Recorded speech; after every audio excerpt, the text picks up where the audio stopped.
I'd like to call to order the regularly scheduled meeting of the Tiverton Town Council Monday, March 23rd. Please stand for the Pledge of Allegiance. I pledge allegiance to the flag of the United States of America and to the republic for which it stands, one nation under God, indivisible, with liberty and justice for all. Madam Clerk.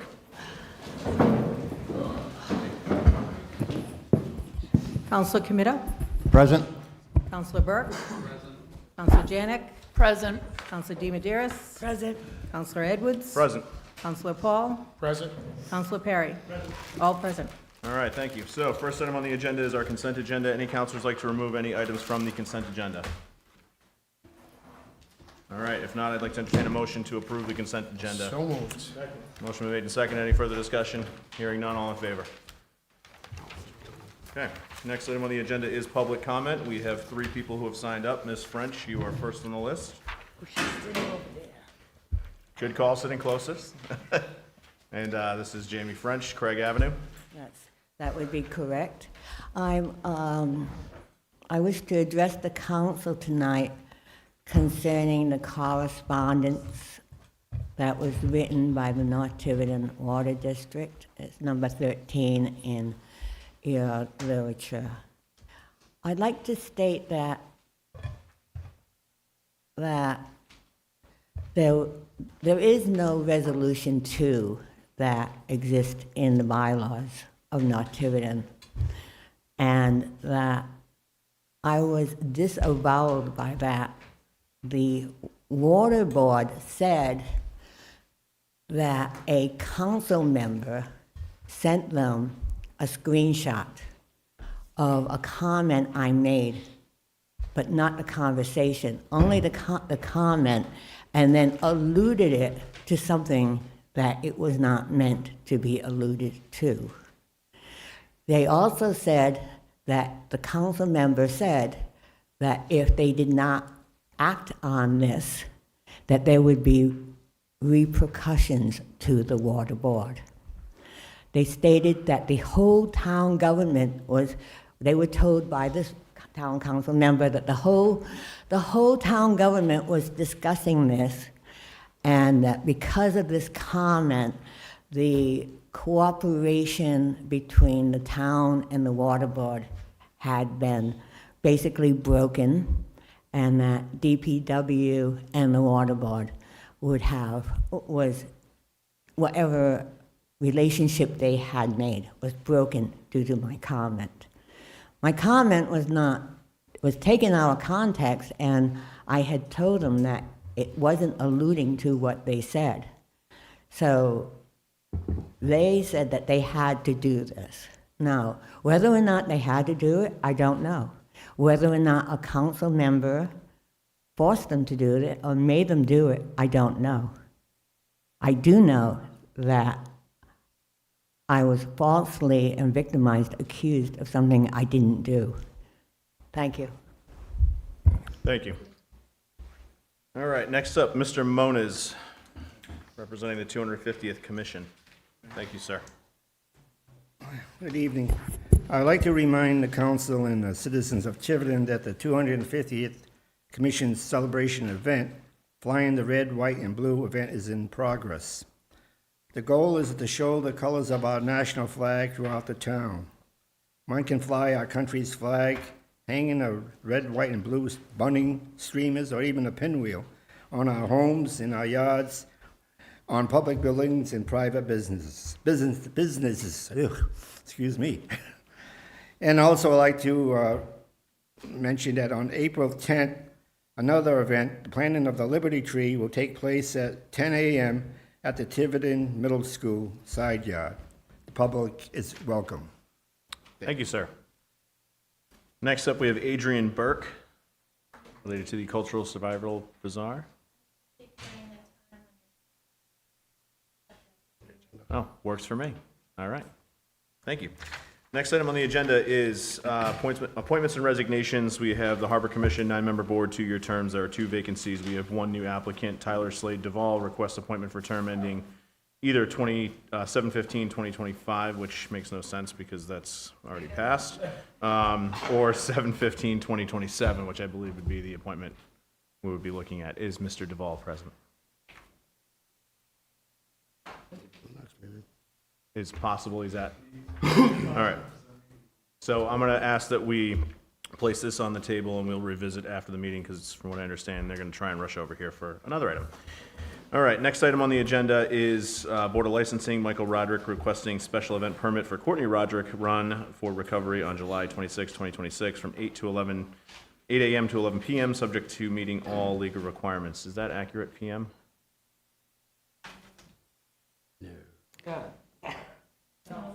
AM. It's got to be AM. It's AM. Okay.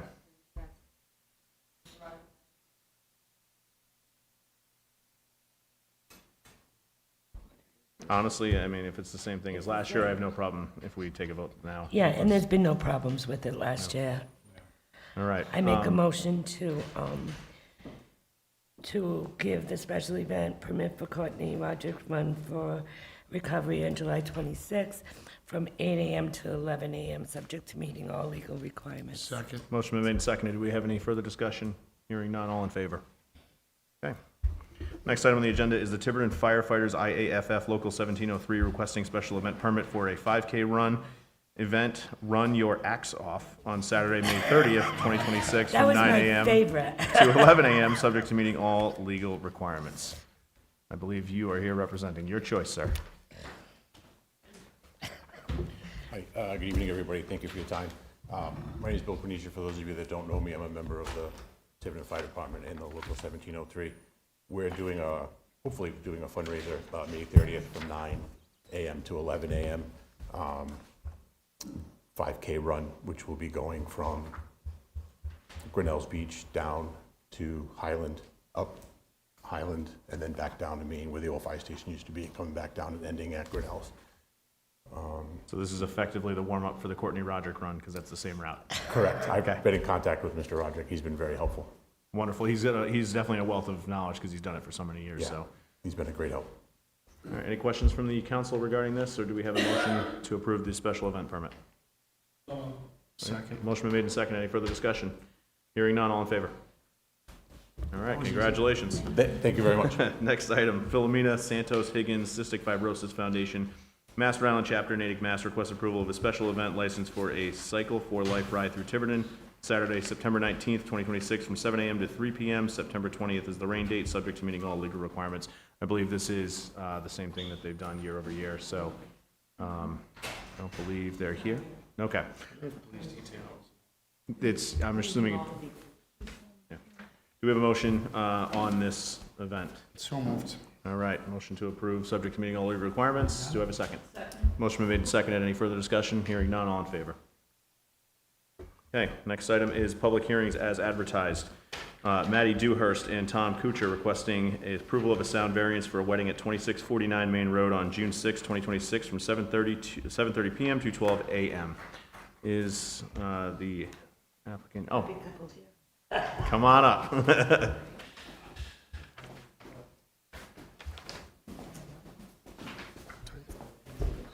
Hi. Hello. First off, congratulations. Thank you. All right, any questions from the council on this request?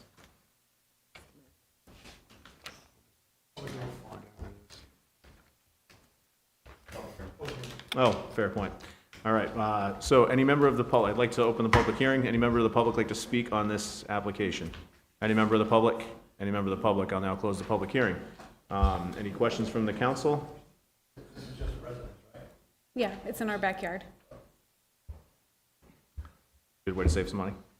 Yeah, trying to. Councilor, yours. The parking situation, where are people parking cars? We're having a shuttle. No one's parking at the house. Perfect, that was my question, thank you. A shuttle going from where to where? Well, From the hotels, and then I'm trying to figure out like a parking lot that's not in use Saturday night that I could rent for additional. where are you? You're That's a Main large road. piece of property. Main Road. It seems like you have a Okay. lot of parking on the site already. It's it has that, yeah. it's a Are you little looking sketchy. at a picture of trucks? 2649? Yeah, Yeah. I mean, just on the overview, it looks like you got, it is, but most of it's like buffer zone. We're not supposed to mow it or, fair enough. no. Typical Yeah. Rhode Island DEM messing with stuff. So, Councilor Perry. There are no neighbors close to you in surrounding area? There is. I mean, we do have neighbors, but it is a large piece of property, and we were supposed to notify everyone within 200 feet, and so some of those people are thousands of feet from where the music will be, you know. Okay. What kind of music is this gonna be? Is it gonna be a band or just A DJ. a DJ? Yeah. Okay. And we were planning on facing the speakers toward the house, so it just bounces off, and versus just having them blasting out Yeah. toward the water, you know, so. Perfect. So you also have 6 PM to 11 or midnight? You're asking? Yeah, we weren't sure, like, what the. Whatever, I mean, I think 11 is fine, but if you said 12 and then we didn't have to worry about the cops coming at 11:01 or something, you know, that would be nice, but So you're planning on having music till, it depends. 11. Oh, yeah, right, 11. yeah. All right. Any further questions from the council? I don't know, the turkeys might. Motion to approve.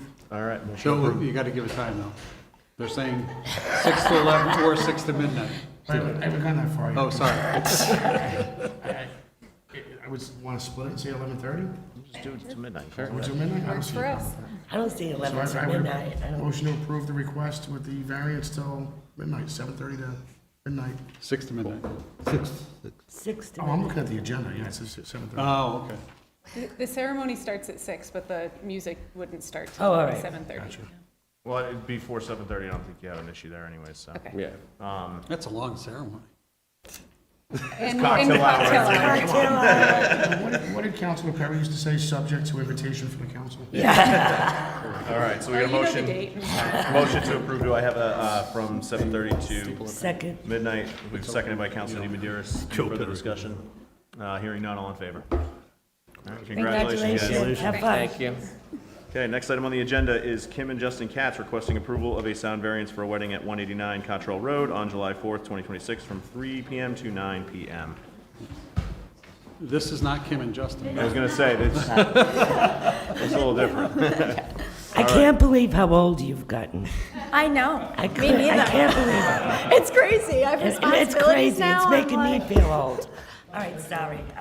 All right, so since this is a public hearing, I'll open the public hearing. Any members of the public like to speak on this request? Any members of the public? Any members of the public? Hearing none, I'd like to close the public hearing. Any questions from the council? If not, I'd like to entertain a motion.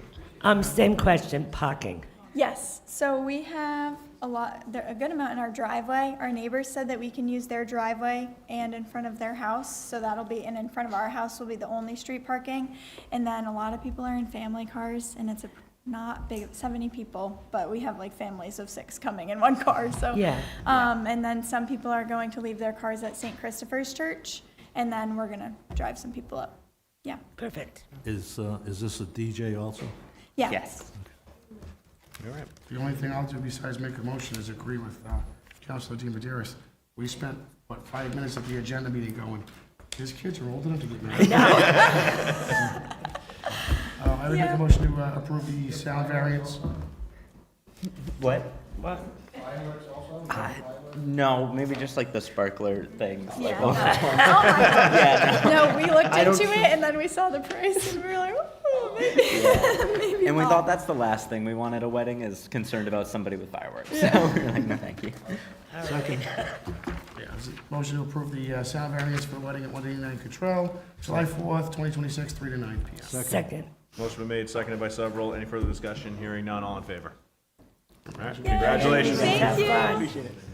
Okay, next item on the agenda is the Cultural Survival, Candyce Testa, approval of a sound variance for the Cultural Survival Bazaar at Tiverton Four Corners Arts Center, 3852 Main Road, on July 24th to 26th, 2026, from 10 a.m. to 6 p.m., and approval of special event permit not advertised. Hello. Hello. All right. If it's all right with you, since this is a public hearing, I'd just like to open the public hearing. Any members of the public like to speak? Oh, wait.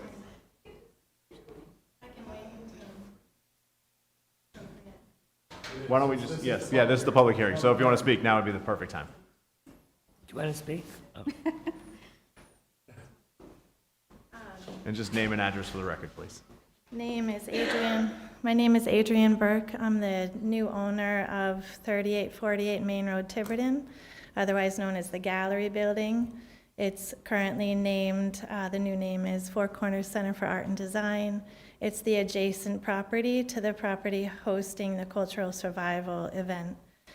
I'm here tonight to speak about some experiences we had last summer with some of the events hosted on the adjacent property.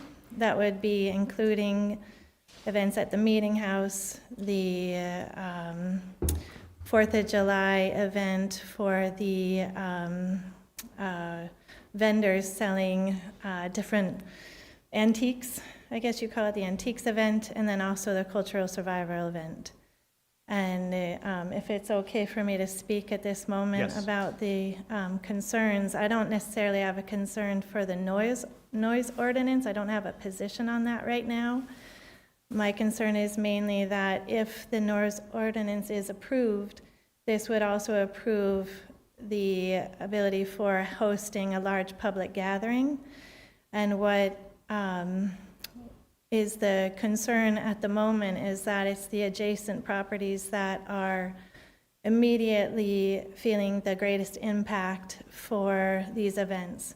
So my property in particular hosts most of the parking spots that are the immediate parking spots for the event. We can give numbers if you would like. Additionally, we have a building that has a bathroom in it, and it's often trying to be accessed by the people attending the event to use the bathroom. And then last year I had to have our dumpsters emptied twice, and I have 2 dumpsters. They both were filled up for the first event, which was the 4th of July event, and then the second event, the cultural survival event. So it's not so much a concern about the noise, it's a concern about the preparation for these large gatherings. So problems with hygiene, there's not enough bathrooms provided. There should be some kind of requirement for porta potties being assured that they would be in place, that they have the dumpsters in place that they rent to provide for the people attending the event, and that there's auxiliary parking and transportation for people to get to and from auxiliary parking, not just the people attending the event, but we had major problems with the vendors coming in with their trailers trying to unload. There was no plan for what to do with the trailers. There was a huge backlog, like we had a bus even, backing up, all of our abilities to drive through our parking lot. We currently have a parking agreement that is under discussion. It is currently now not in agreement at the moment, and this parking agreement for the region might not actually be agreed upon by the time of the date of the event. So I think the host for the event, and the hosts include cultural survival, but I don't know that it's necessarily their responsibility. It's the owners of the property that might be, in tandem, they might be both responsible for making sure that they have the proper facilities available for those that are attending and participating as vendors and people attending these events. It includes any event at the Meeting House or these 2 larger events that they have been having successfully, with the fact that in the past, it's been one ownership of all the properties, and now we have new ownership, and the burden is now on me for the expense of maintaining the parking, as well as the expense of trying to figure out how do I afford the liability. There's a lot of questions around that. Okay, thank you. Thank you. All right, any members of the public like to speak? Any more members of the public going to speak on this application? Any other members of the Mr. public? President, would it be appropriate for me to ask a follow-up question? Yes, actually, yes, that would be. So would you mind coming back up? And thank you. When you talked about the parking agreement under discussion, is that between you and the owners of this space, or is that part of the business association down there being discussed? It's between me and the owner of the space. The business association I'm a member of, and the other owner is a member of, and that includes also across the street, parking that's available across the street. But currently I'm the primary provider of parking on the east side of Main Road. I have a question. So that used to be owned by the same person that owns the meeting house. Correct. We knew this was going to happen when they were doing shared parking, so that once they sell it to someone else, they may not agree that their parking lot should be used. And this was a few years ago. 20. We talked about this. Yeah. As long as there's one owner, well, that's okay. But once you start splitting ownership, it becomes a problem. And I knew this would, I just feel like saying, You I saw told it you coming so. down the pipeline. I understand that you saw this coming, and without a doubt, if you look at the properties and what parking spots are on what land, certainly you can understand my position tonight that I'm holding most of the burden. Yes, you are. Liability and expense. You are. Additionally, we are working on our services and our maintenance and contracts related to service and maintenance. We are a great owners association with a lot of successful businesses in the area working well together to try to figure it out. It's just, we do have some things that we need to iron out. And when this one situation happens a couple of times a year when there are large public gatherings, the most important thing is to recognize and have requirements. It's my hope that they have requirements to meet to the town to promise that they will have the right amount of support, so that... Well, if they're only having it on their land now, and it's been divided, that land has to provide bathrooms, parking spaces, they shouldn't even encroach on your property at all. The difficulty is that there's the meeting house and there's a Saul Seabury house, so it happens on both of the properties, and then that is adjacent to two new owners, you know, that, so we want to do our best to try to work this out collaboratively. However, the bottom line is when we approve one ordinance for noise, I think I would just like to raise that we need to also require that they find auxiliary parking locations and do some transportation support for people to park off-site, especially the vendors. This is also a special event request also, so we will be addressing Yeah, that. just for clarification, what is the address of your property? 3848 Main Road. Okay. And you own the property outright? I do. Okay. She sold it. As of December 19th, 2024. Okay. Thank you. Yeah. Solicitor, of course, is not here. He'll be back. All right. I do have a question for the solicitor, but thank you very much. All right. Thank you. Any other members of the public like to speak? Any other members of the public? Hearing none, I will close the public hearing. All right, thank you. I don't know if you'd like to make a statement first, or if the council has any questions, whatever your preference. We Sikwan, that's how you say happy spring in the language of the land that we're currently on. My name is Candyce Testa. I'm a citizen of the Mashantucket Pequot Tribal Nation and a representative of Cultural Survival. So thank you so much for allowing us to have our event here in Tiverton for, I counted today and it was 21 years. And so since 2001, not counting the 4 years for COVID.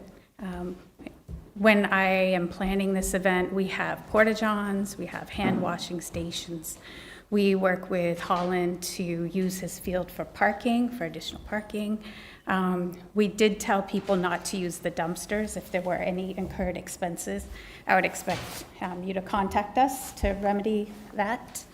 What else was mentioned? So parking, porta-johns, and a lot of the issues were also in relation to the 4th of July event. So a total of 4 days out of the entire year are an inconvenience. So if there are any expenses, please, I would love to have a conversation. Councilor Dewhirst. Where are people parking for your event? We have Holland's Field that's down the road and then on site. But not her site. I don't know exactly which site hers is. Yeah, I can show you. So while you guys are looking at that, Mr. Solicitor, I have a question for you as it relates to this. Originally with the meeting house, we had, Okay. set their occupancy rate based on the number of parking spaces that they had, and it's a figure, right? This goes back to when I was 2022, I believe. And they were looking for 150, I think we settled on like 135, based on the fact that they had 31 or 35 parking spaces available across 3 properties. This is all her parking. Now that this woman has taken possession of one of those 3, does that cause any further on down instances as far as occupancies go with adjacent properties? It If there does. is no agreement in place, which you had stepped out, but Because when we, I'm reluctant to give you an answer because I don't know I have a different understanding of what it was. Here? Yeah. Yeah, so we used to have this for It was the bu- disability parking. This was only for disabled people. well, we're not, No, but you're being recorded, you're being, so I'll have to look at the decision. I'm not gonna, but I do remember the parking was an issue there. I don't remember if the occupancy was set based upon, this is one of this, and this, I don't want to go too far down the rabbit hole because this is not on the I know agenda, it's not, but, yeah, I mean, from my best memory, occupancy is usually set by the size of the building itself, not necessarily by the number of parking spaces, but I know that there were deed restrictions and all good stuff there, so it's not as easy as just, I can't give you a quick answer because. No, I just want to put the bug in your So ear. I think the occupancy is set by the building itself, and then you have to set the the amount event, of. the No, event. No, you have to set the amount of parking spaces. Based on the square footage of the building. Yes, based on the square footage and your occupancy Disagree. load. That's not how I recall. That's not how we do it. but So, I don't want, like I said, I don't want to go too far We can afield. look into it, I just don't Yeah. remember. so that is kind of, we've done it by like seats per, because on the zoning revision, we're actually starting to look at parking. It's set by seats per restaurant, or by square footage. That's not what the state is looking at now. The trend is not looking that way. So we actually had Roz come down. She met with us, and we tasked her with going back to your group to try to figure out some different ideas. She had talked about maybe doing, because it's okay, other than when these special events, and we talked about your event in particular, where you use the Holland parking, and she talked about possibly doing like a shuttle from parking that's a little bit further away for some of these events, so that we're not intruding on some of the other businesses, because it was all her village at one point. So now it's a little bit different, but one of the other issues was the vendors and the trailers, were those parking in your parking spaces? So maybe some instructions with them. I know you've been doing this for a long time, and it's not really been an issue in the past. And you've got a lot of things worked out, but maybe more direction to them. Possibly more dumpsters, more restrooms, and I don't know if there's another option for additional parking someplace else that you're able to secure. Yeah, we had enough porta-johns. That wasn't an issue for my event. I don't know if it was an issue for the previous event she was Can talking you just about. turn your mic on again? Sorry. But it was an event, it was an issue, she said. Oh, yeah. No, it was for that event. You just got to push the button to Yes. make it. Yeah, I think Okay, it's, sorry. yeah. All right. And it may be that people are walking around and they see a business with a restroom and they just go in. So, I think I'd like to recommend maybe signage, so you could say, no public restroom during this event, and even put up signs for your own specific parking. This is for your business and not for the event, just so that there's clarity. Is there a way you could rope it off? Yeah, I'd like to say, Come on up.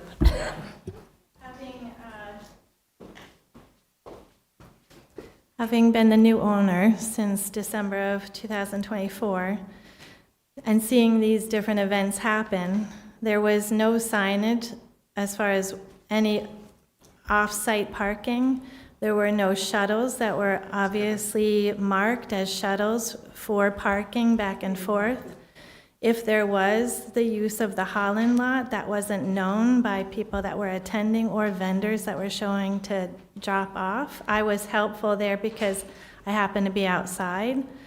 But I'm sorry to say, I did not see any visible representation of what is being said tonight. And the truth is, does it have to be our responsibility to protect our businesses? Or does it have to be our responsibility to make it possible for people that want to come into the galleries to be able to see the galleries that day? We're not the ones benefiting financially from these events. However, we definitely are getting the impact. We're feeling it. I think there are remedies that are possible, but we have to make sure that they confirm this year that they are in place at least a month before the event happens. So I have a follow-on question, Ms. Testa. And actually, I see the chiefs in the back of the room too. Are you going to have a detail present? Yeah, we have a detail every year. And we did have hired parking attendants. I can show you the receipt for them. One was near the event, directing people to park at Holland's field, and then there was another parking attendant at the field. Okay. Yeah, I think it would probably go a long way to alleviate some of the concerns of the neighbor if, there was somebody who proactively was proximate to her property to ensure nobody was parking there, I think would be the best way possible. Mr. President, Yes. can I make a suggestion that? By all means, Counselor. You're the head of you're coordinating the whole event? You're in charge of it? Yes, I organized the event. The organizer, so maybe if she comes back at the next meeting or following meeting with a plan in place on the things that we've talked about tonight, whether it's signage, whether it's not, and I think both on the other side, the other property that's not involved, I think they could have a little bit of a plan too, as far as some signage on their property, say, hey, No public restrooms. no public restrooms, no parking, put a lock on the dumpsters. I think for everybody to get along down there, something has to, because it is a popular area to have great events. I'd hate to see them all stop because of parking issues. And I also believe the state's in the process of, at some point, the sidewalks. I don't know if they're going to address some parking on the street or, but I think there's a whole process. I think we need to have a plan. There's a big field. There is a plan, There's yeah. a big field down the end, and that's where I usually park, down there when I go to work. Yeah. So if you could bring that plan to us and we could have a clear understanding on how you're going to run the parking, it'd be a lot easier for us to take a vote on supporting your event. I support your event, but I just think we need to take care of all the neighbors down there and make sure that everybody's happy with the plan. And us as a town making the decision is happy with the plan. Well, I don't- And think it's fair. Counselor Camino, if I could just pause it, rather than belabor this one, perhaps we could ask the chief to play mediator here as far as how the parking situation gets remedied. Ultimately, it's going to be the chief of police that's going to approve it, correct? Right. So I agree. Kind of caught me off guard here. I'm glad you're present, chief. Thank you. So clearly we'll work with anyone who comes forward with the council, gets council permission to make sure that it's a safe event. And we would have to talk about how many details we would actually need in that area and whether or not we're using community policing officers, regular detail officers. But we're there for safety, protection, crossing the roads. If we're going to start getting into, we're blocking parking lots and protecting trash barrels and things like that, that's a little different of beyond our scope that I think we'd have to talk about later on. But if we come back and we're a little more prepared to talk on it, then we'll see. But I know we do have details there every year. Okay. So. Perfect. Thank you, chief. So, and that, I guess, not to belabor this any further, but it sounds like we have a path forward. If you could work with the chief, come up with a new plan, we can continue this hearing until the next council meeting, if that's acceptable. Councilor I would just add to Councilor Comito's that it's not just the chief, it's the other property owners. You're the guest coming in, and I love your Survival Festival, but you're the guest coming in, and the dynamics have changed because the property ownership has changed. I do think, Ms. Burke, no relation, would need to do some things on her end, but I think it's really, the onus is on the event organizer, and I speak for when other events are down there too, because it's not just yours, you happen to be here tonight. But I think that's a big part of this, is that everybody down there needs to figure out, and the event organizers coming in, need to figure out how to make this work. Thank you. So I'd like to entertain a motion to continue this public hearing to, oh, sorry. Yeah, I'm just curious, so this is about the sound ordinance portion of it. All right. So is that going to be It's also- approved or not? I'm sorry to interrupt. It also has to do with the approval of a special event permit, so it's- they're tied together. So you can't approve one without the other? They could if they wanted to, but I wouldn't recommend it because they're kind of tied together. Yeah, I think we should keep them just together. And again, I think there's, at least from my perspective, I don't see an issue with the sound variance request. It's just more, we need to sort out this parking situation and that parking plan first. Okay. So with that, I'd like to entertain a motion to continue this public hearing to next council meeting, which will be the first meeting in April. Yes. I was just gonna say, I'll motion, but I think she needs clarity as to what she. Okay. Councilor Comito, if you wouldn't mind, just tell her exactly what we're looking for. Right, I mean, so we're just looking for some type of plan so we can, before the police chief or the council, however it works, as far as number of porta johns, how you're gonna handle the trash, how we're gonna determine parking and transport people back there. Some type of plan right now that we can look at, study, and follow. Okay. And make sure the police chief's okay with it, that's all. Okay, and on the map that I give you all, it does show where the porta-johns are, and Rosalind did bring it to my attention last year that I need to get a dumpster for this year, so that's already, she definitely did, because there were complaints about, trash going into dumpsters that they shouldn't. And as far as parking, we can't afford shuttles, so that's not going to happen, but definitely we can up the signage. There were signs for parking, but can have more signage. Probably just like a confirmation of where the vendors are gonna park, they're not at large trailers, and somebody else is parking. Yeah, we can have the large trailers put at Holland's Field. All right. But yeah, So motion's clear been as a made. bell, thank you. Thank you. Motion's been made. We'll continue this to the next council meeting, regular scheduled meeting, 4/13. Motion been made. Do I have a second? Second by several. Any further discussion? I have one item, Mr. Solicitor, for reference. The information I brought up to you is on November 28th, 2022 is the meeting with the parking for that area. November 28th, 2022. And I recall it the same way John does. And there's footage too if you need to review. I agree with John too.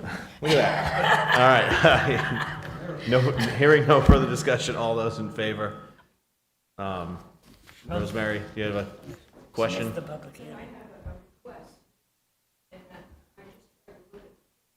On clerk base, and it's not there, it's the PDF.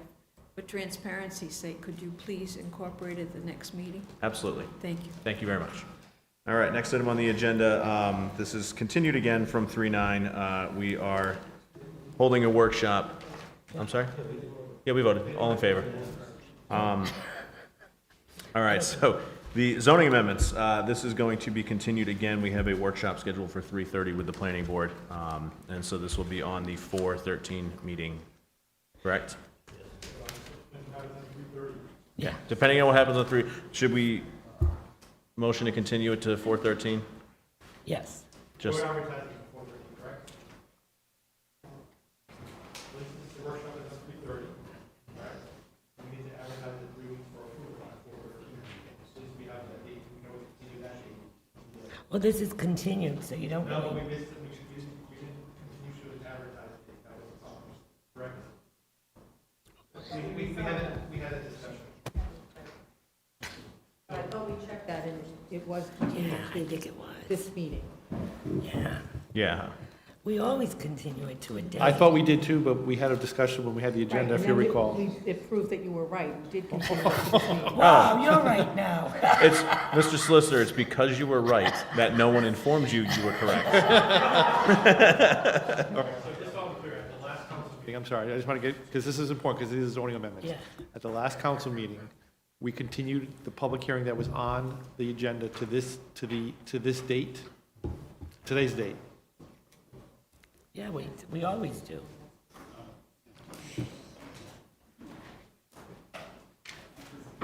Yeah. And if we didn't, we just have to re-advertise, but I think that we had you were at the discussion. Yes, I was present for the discussion, but I remember it being the way that the clerk stipulated. We would never have not continued it. We really wouldn't. That's it. We gotta go.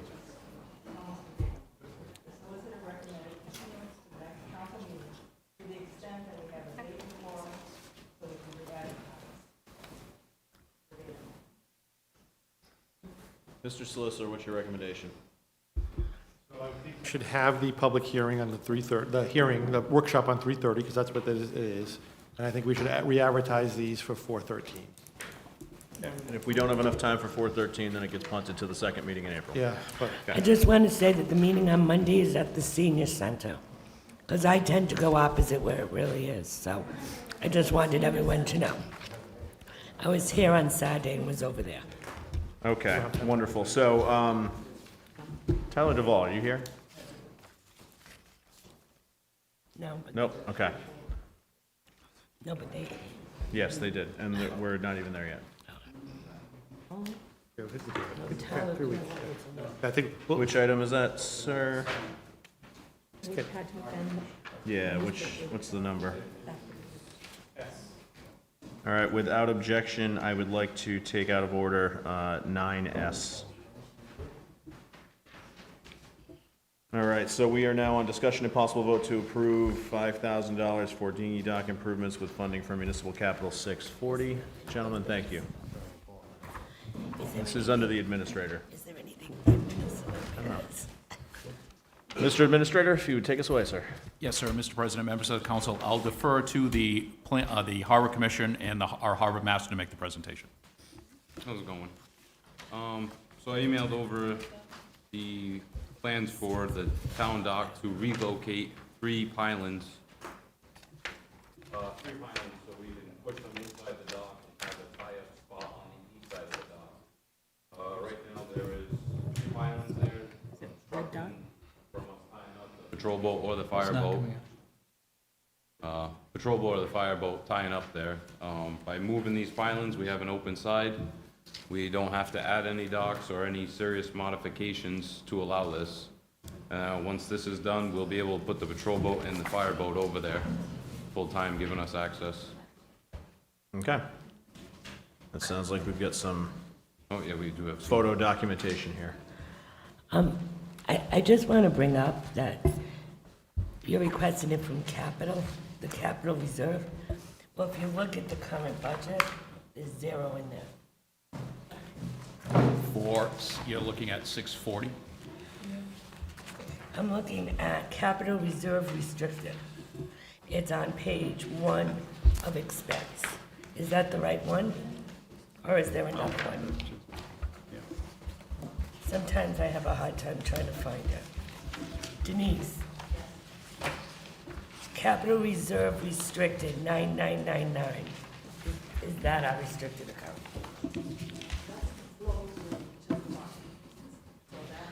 All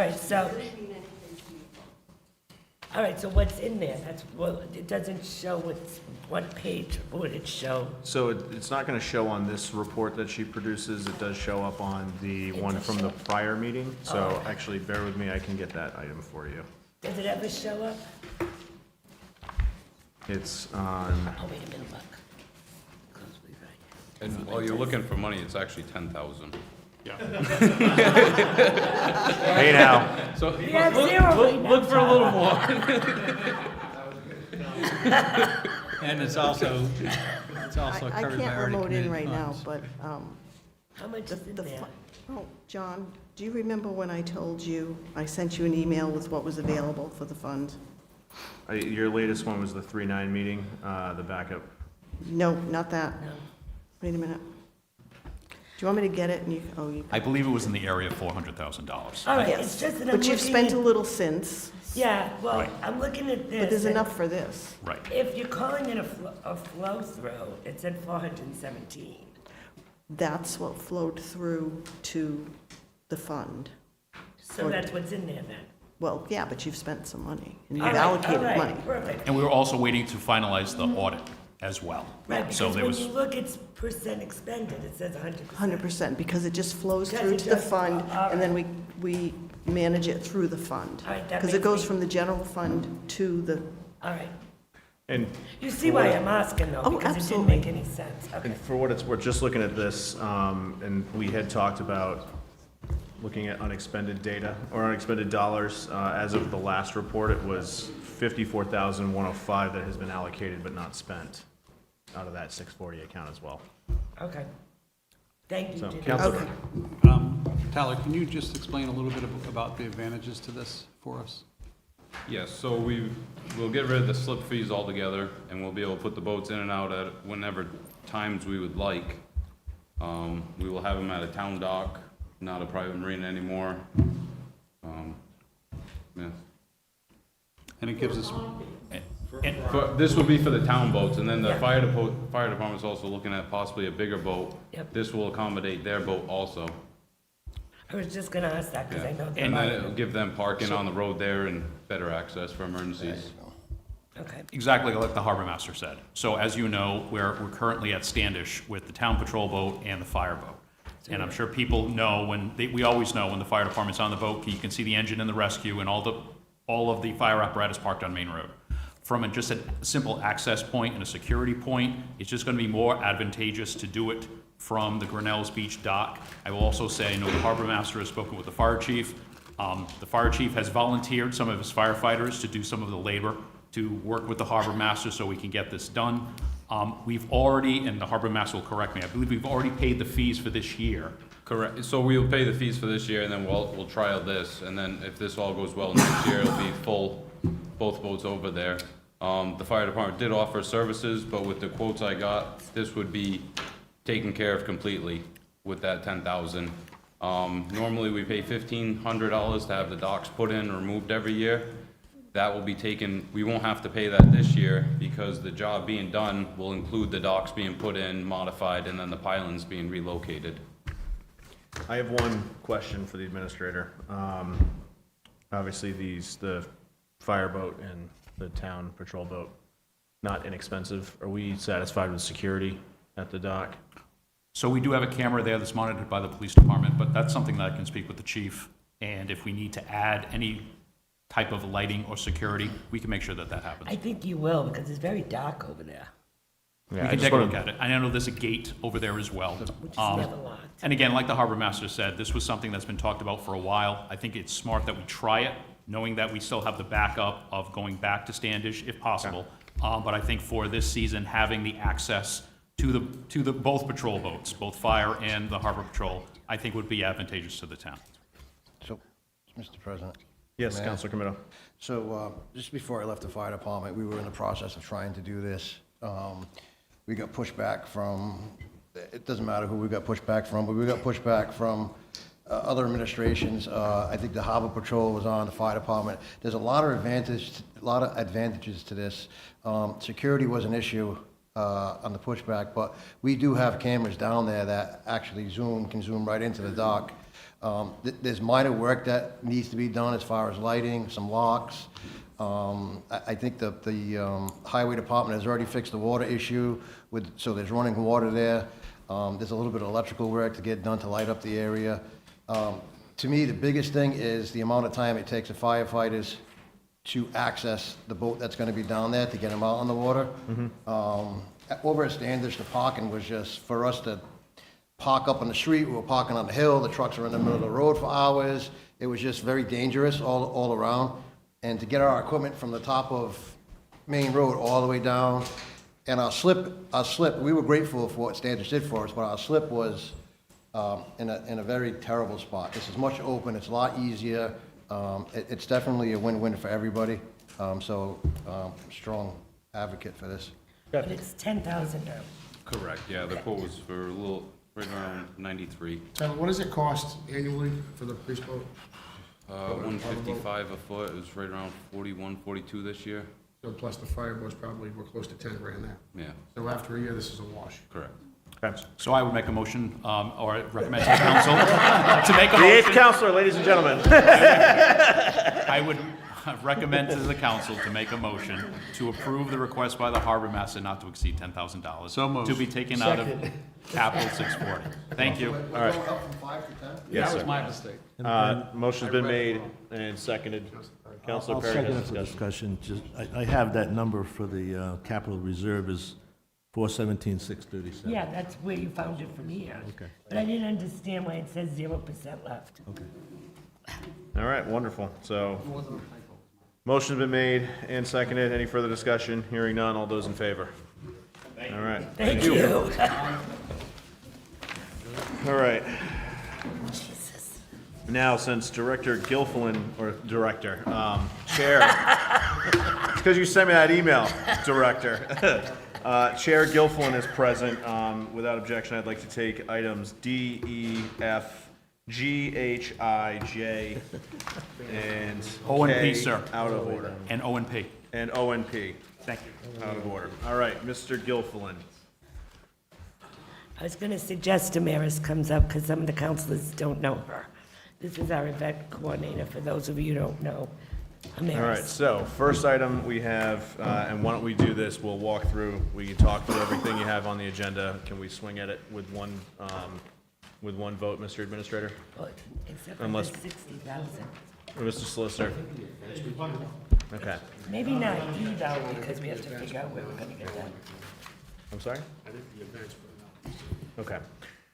All right, so first up, we have discussion and possible vote to approve 2026 fireworks and beach party event and permission to close Main Road from Lawton Ave to Bridgeport Road on Saturday, May 23rd from 5 to 10 with a rain date of May 24th. Yep, same plan that we used. Same plan that we used last year. Seemed that some of the kinks we had with transportation we'd ironed out. It was And we'll much put in a better. request It was- to the schools as well for no parking in the areas surrounding neighborhoods, and we'll park at the schools pending their permission. Question for you, we have buy-in from the restaurant, the Red Dory. Yes. We haven't spoken, I haven't spoken to them directly yet. I know at our last rec meeting, it did come up that there needed to be a discussion with them directly. Okay. I have to tell you that they were much happier this year, but the only thing is they were selling liquor in their parking lot and people were coming across the street with it. So that has to be discussed at some Yes, point. we will have to put this on probably the next agenda. I do have a proposed solution for that. Okay. Okay, any questions regarding the fireworks? All right, hearing none, let's move on to E, Mr. Chair. Discussion and possible, we're going to take this one out of order. Yeah, that's what I said. We'll take that one last. So let's go to F, discussion and possible vote to approve the 2026 Summer Concert Series and related sound variances. Concerts will be held on June 19, 26, July 10, 17, 24, 31, August 7, 14, from 6 to 8:30 p.m. with rain date options of August 21 and 28. Yep. Similar to last year. Concert series is great. Councilor DiMedeiros will be there picking up trash. I Well, will we're be. gonna bundle them all together. Any questions from the council regarding these events? No. Okay, hearing none, let's move on to G. We have discussion and possible vote to approve 2026 Summer Movie Series at Pocasset Field, July 22nd, 29, August 5, 12, with rain dates of August 19 and 26. Same as last year. Yep. You guys do a great job with programs. Any questions on the movie series? None? Okay, let's move on to H. Discussion and possible vote to approve 2026 Fogland Beach Sunset Series at Fogland Beach from 5:30 to 8:30 on June 23, 30, July 7, 14, 21, 28, August 6, 13. No rain dates on those, sir? We didn't include them, but I mean, I think we're fine with it as it is. Okay. Any questions from the council on the summer? That was a great Sunset. event, by the way. They're fun. Yeah, a lot of people showed. beach. Yep. Yeah. Music. Who doesn't want to hang out there? All right, so let's move on. We have another one, discussion and possible vote to approve 2026 Tiverton Celebrates Parade on Saturday, May 23, 2026, from 10 a.m. to 2 p.m. Same parade as last year. Still marching. Still marching. Any questions regarding the parade? I have. Than last year? Last year? Parade is still scheduled for 11, but I think that Last we, time. We kicked off at 10. Yeah, we Yeah, kicked off at 10. we arrived at 9. That's Those the of way us it without up- floats yeah. had to stay. Now you've around. ruined our whole day. gotcha. No, we arrived at 9, the parade started at 10. Right. So if it's, Every single year. So we want to do it at 11 now? Parade 10 to 2, and then if we could just modify it so that the approval could be 9 for setup ahead of time. Yeah, so the backup on this one said you were going back to. My earlier- understanding was that this was the same submission we'd had before, but you could. It was same submission as 22 to 20, well, parade will be scheduled for 11, same as 22 to 25. But last year was 25. But I swear we. Oh, it was kicked definitely off at 10. 10 o'clock. Before the Yeah, so sun got really I think high. if it's you possible know? just to modify the request so that it would be 9 to 2. All right, We so when we, understand the parade. when we do the final motion, that will include the time from 9 AM to 2 PM, just to cover all bases. Yeah. Okay, next item, we have discussion and vote to approve the 2026 trunk or treat event, either Saturday, October 17th or October 24th, 26, with a potential rain date of either Sunday, October 18 or 25 at Ranger School from 4 to 8:30. Any questions regarding this event? None? Councilor DiMederos will be handing out candy again. Wonderful. Dressed as a bee. Dressed as a bee, I love it. Okay, last item is Dressed as a bee. Queen bee. discussion and possible vote to approve $1,000 expenditure for materials for construction of 2 lifeguard chairs to be built by the Tiverton High School CTE program. This is obviously something new. Any questions from the council? Seems like a short dollar amount for a wing. Would we take this out of capital? Yeah, municipal capital, yeah. We'd appreciate it. I Any make other a mo- question? Oh, we're gonna do it all together. Yeah, so with that, I'd like to entertain a motion to approve general business 9D, F, G, H, I, and K. With the change to 9 AM And for the, the yeah, parade. we're reflecting the change to 9 AM. And also that the $1,000 will come from municipal capital. Yes, 640. So, we made that motion? Yes, I made the motion. Do I have a second? Second. DFGHIJ. He didn't say J, but Oh, we yeah, looked at J is included, okay. Yes. But K would have to be that it comes from municipal capital. Fund 640, yep, okay. So motion been made, do I have a second? All right, any further discussion? Hearing none, all in favor? Okay, let's go It feels back. like a Sesame Street episode. Let's go back to item E, discussion and possible vote to approve funding of $60,000 for the 2026 Tiverton Celebrates fireworks and block party. Mr. Gilfillan, or questions from the council? Councilor Would DiMederos. you like me to? Please. Okay. So usually we take this from the power plant money because they gave it to us for civic events. I got the number, there is 17,000 and change in there, 17,174 in there. So if we're still gonna do that, we would subtract. The next thing I would like to say, And that donation is over with, right? right, but that's my next thing. I'm glad you said that. So when we did a tax treaty with the casino, they were supposed to give us $25,000 a year for 4 years, I believe. They have not given us a penny. They owe us at least 75 at this point, maybe 100. The town administrator and the town attorney are talking to them, but it's part of their whole tax deal we made with them. So that would also be for civic community events. So my original plan, if they would have gotten the money by now, would be to take it from there. The only thing I can say is that this money is coming to us. It has to come to us legally. So the only thing that I would like to suggest, we could do a little bit of what we do for the school committee. Take the remainder from the casino money, and then the minute that the tax money comes in, we replace it. So it'd have to be a resolution saying, take so much from the casino money with the acknowledgement you're borrowing. And we've done it for the schools where we have replaced the casino money with. I think we're borrowing something that's not guaranteed. We're borrowing from something that's not guaranteed. Legally, it is. They have to, or we have to take them to court, or raise their taxes. We didn't get money during COVID, right? That was guaranteed to us? No, this is totally different. Well, I'm just saying, until that money is in the coffers, I don't think we should borrow against anything, because they could take us to court and not pay us that. I don't know. Mike, would you give an opinion about this? Nothing is guaranteed. All right, well I then, will say that the agreement does require them to pay that money. However, they could withhold the money if they wanted to for whatever reason, and we would have to sue them. But again, it would. Or raise their taxes. Well, I mean, that would be part of the agreement, but we have we have a written agreement and a contract with them as a tax treaty indicating that they have to. Maybe take the new 1% with the bingo. No. But anyway, Alright. so we, yes, we believe that they're legally obligated to pay that money, yes. They haven't paid, I know why, probably they haven't paid, it's a different issue for a different day.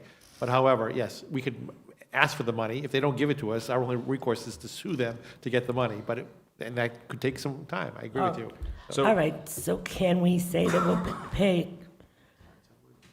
can we say that we'll take it from casino, and when the money comes in, it will be, I mean, you always have that opportunity, right, to take them, any money out of the casino fund by a resolution for capital expenses, and then reimburse it from another account if you want to, as long as there's a record of it. I don't think the treasurer would object. We just need a record of what we're doing and why we're transferring it. Can I make a cleaner suggestion?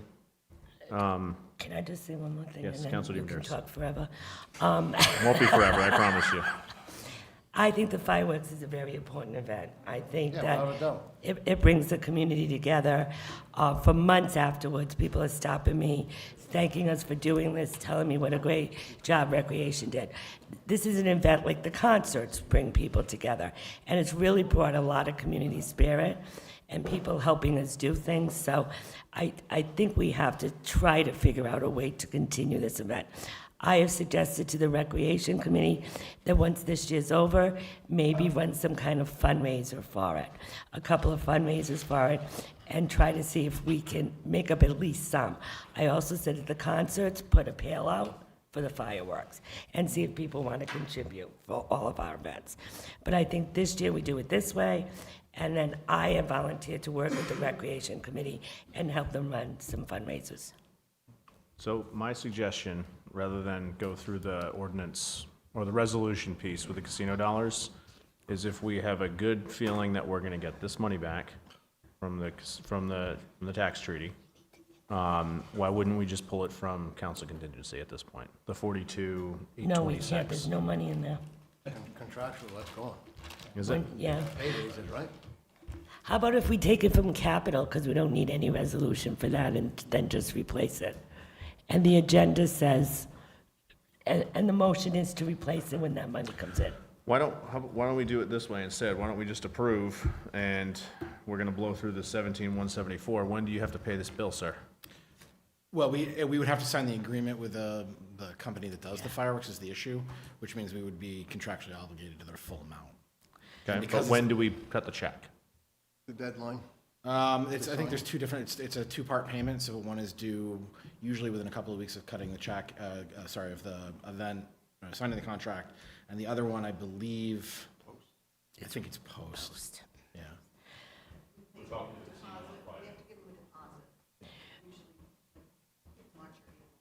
You actually only need 43,000 if we take that other money out. Yeah, and I think the other thing, just from a recreation standpoint, I mean, we, like other events that we have been involved with, we do want to make this something that is sustainable on its own through support through other areas. Again, we're sitting here asking for the support to do this because that's how the event got going. I think the feedback that we got last year, and I remember you bringing it up specifically, Councilor Perry, is that this is something that we need to find ways to get the community involved. And I don't think you're going to get any disagreement from Recreation on it. We're just at a particular window with this particular part of it where we could approve just the amount for the fireworks, which I think is right around, you said 43, was it? 63,000, or 60,000. 60,000 is what covers the event as a whole, Right, but including the some of the fireworks- activities and other pieces that we do. So if we were looking at doing just the fireworks, that's what that one would be. It's around 4,600. It's 46, you said? Yeah, I think 46. It was lower 46. than last year. And it's 50/50, so 50% up front. Correct. Madam Treasurer, is there anywhere else we could snake the money from? And you, Police department overtime. Why yeah, don't- we'll take it from the police department. Why don't, all right, so here's my suggestion then.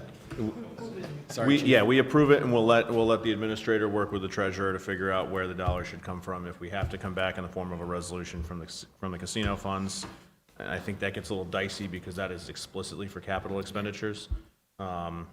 So rather than cross that bridge now, I say I think we should approve the $60,000 and then let the administrator figure it out with the treasurer as to where the best place to cover the stopgap is. I will be happy to do that. Just know if we come back for casino, I will be consistent and vote against it. Of course you will. Because we need to have a big meeting for that purpose. I'd expect nothing less. And honestly, I don't think that that's an appropriate But place to take hopefully it from, the tax money will come. because I think that runs afoul of CapEx.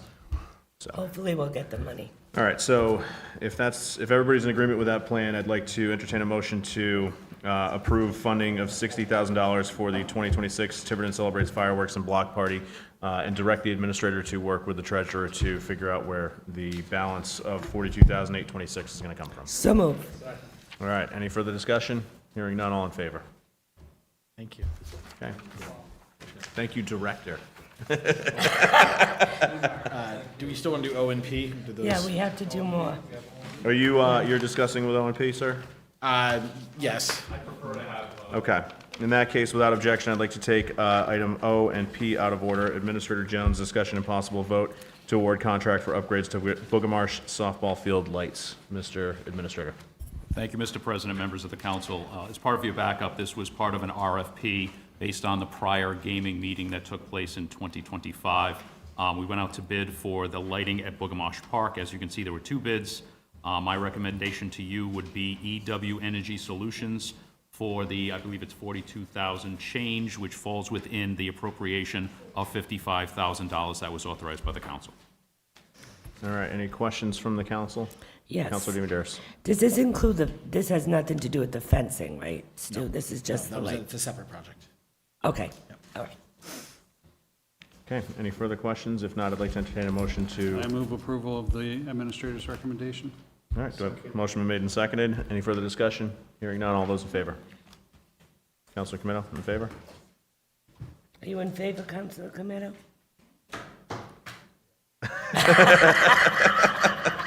Okay, next item is discussion and possible vote to award the contract for playground renovations for Pocasset Field and Hooper Park. Mr. Administrator. Thank you, Mr. President, members of the council. So just as far as background, these are the 2 parks that are located behind Pocasset School, and also the Bayview Park, which is the one off of Hooper Street, down off Bay Street. So as you know, earlier last year, there was an incident that required us to remove certain portions of that park for safety purposes. We had a member of the trust who have a playground inspector to come down to inspect both of those parks. And many of the equipment that was at those parks, a conservative estimate was 25 years old. So based on a recreation request during the last gaming meeting, funds were allocated $50,000 per park.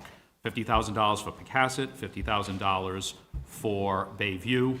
Also, there was a $23,211 from a recreation feasibility study, and there's also $10,000 that the Pocasset PTO is going to donate to this cause. There, we went out to RFP. There were 6 bidders.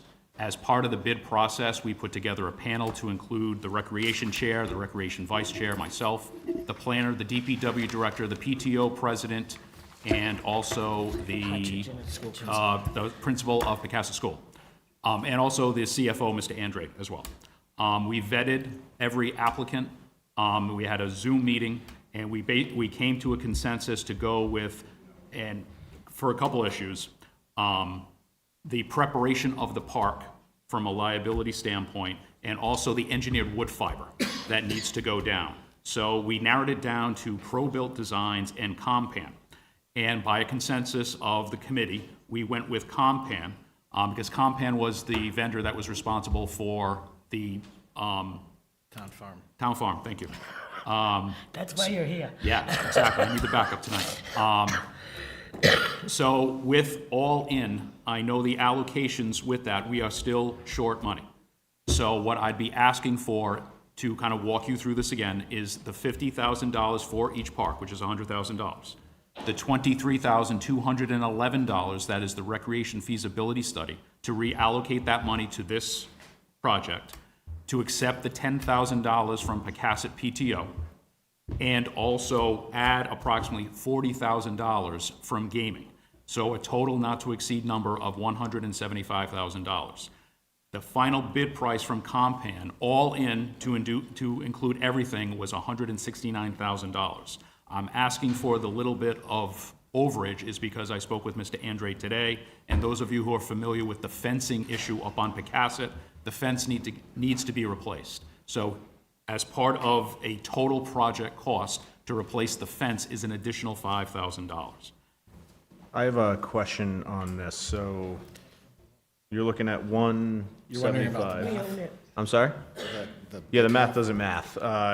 It's, Compan looks like their bid for Hooper and Pocasset is $142,990. We've got $133,211.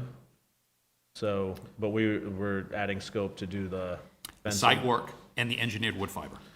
So the RFP was written so that we asked the bidders for what the cost of engineered wood fiber would be if they were to include it separately from the actual project. And the reason we did that is engineered wood fiber is something that's used in every playground in Tiverton.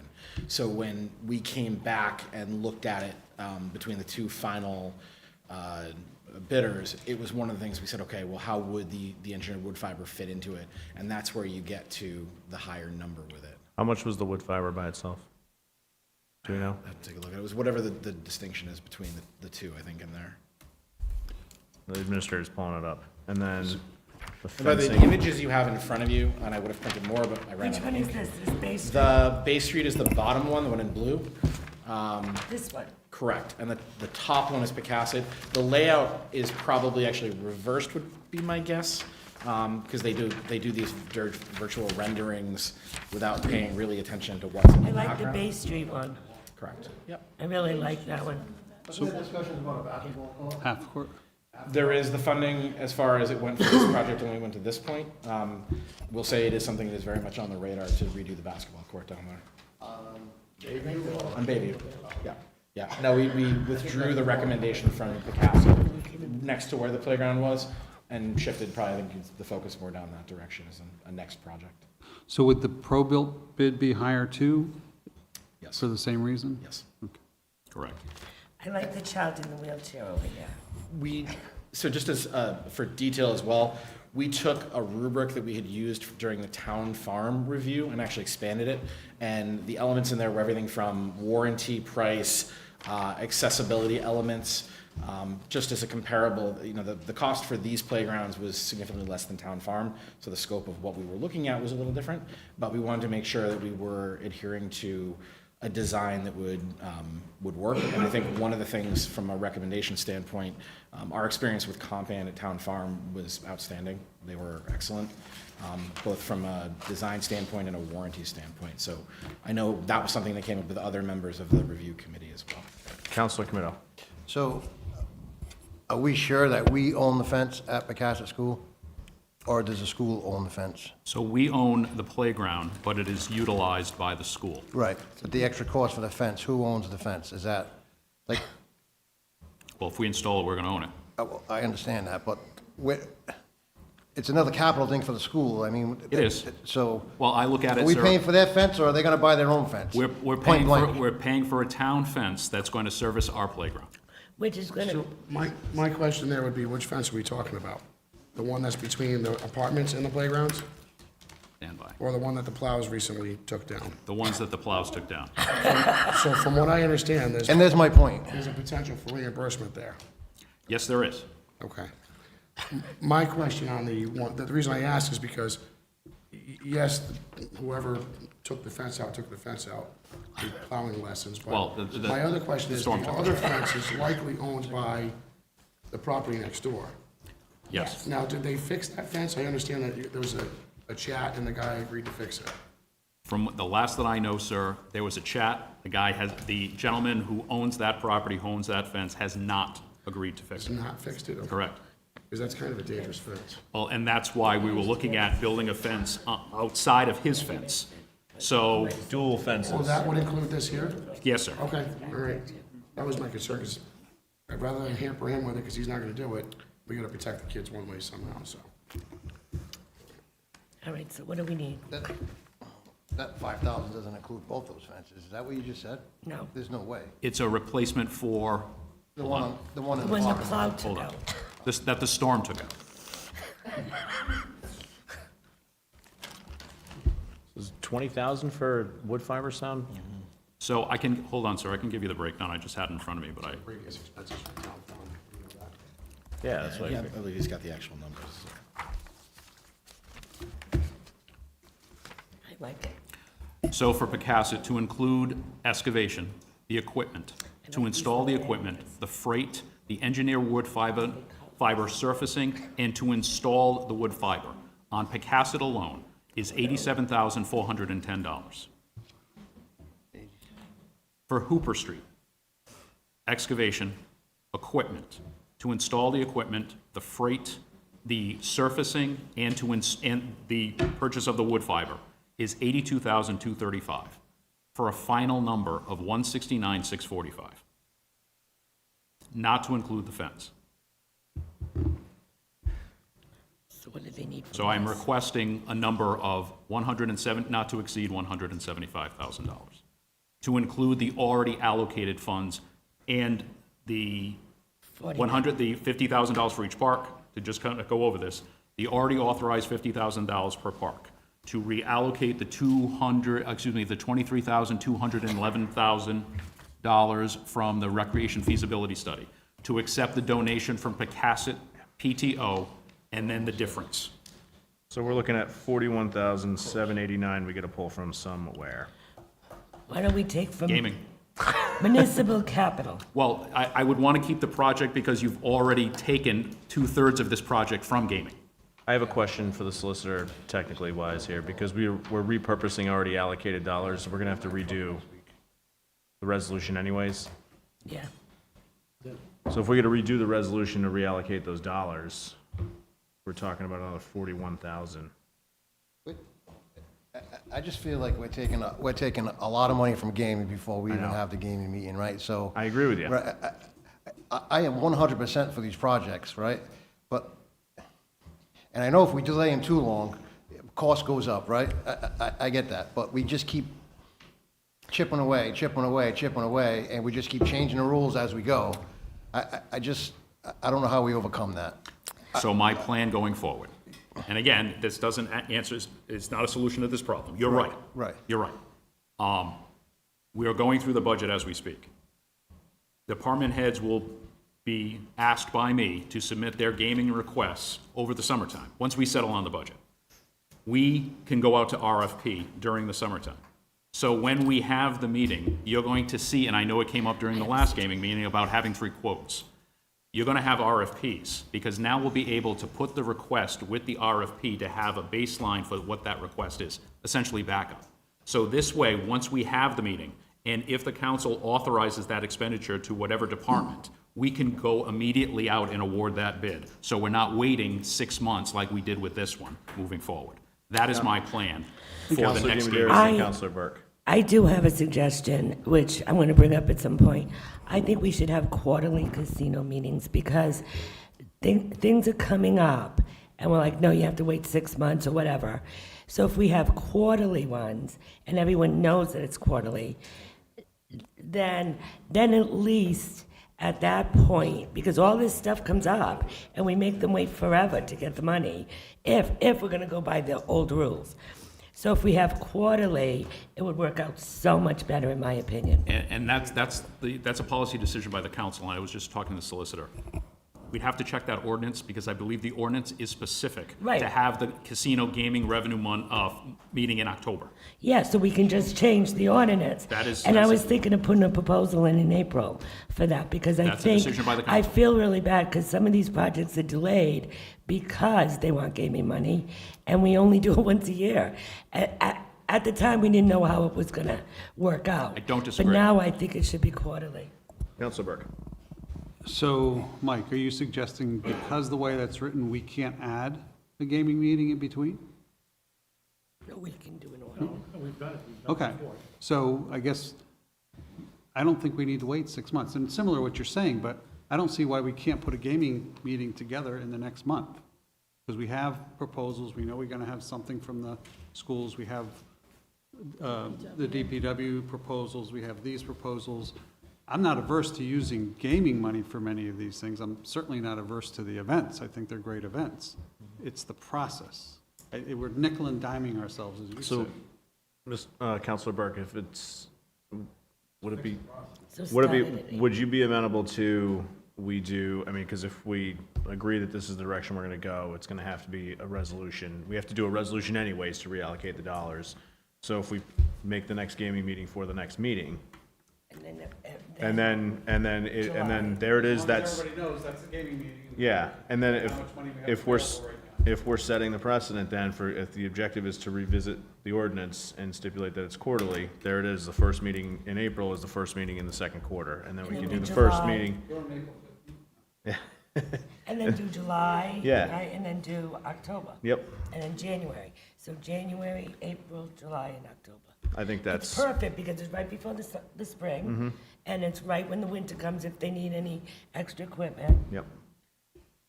All right, And they're not waiting, and prices are going up. Right, that's, yeah. And Mr.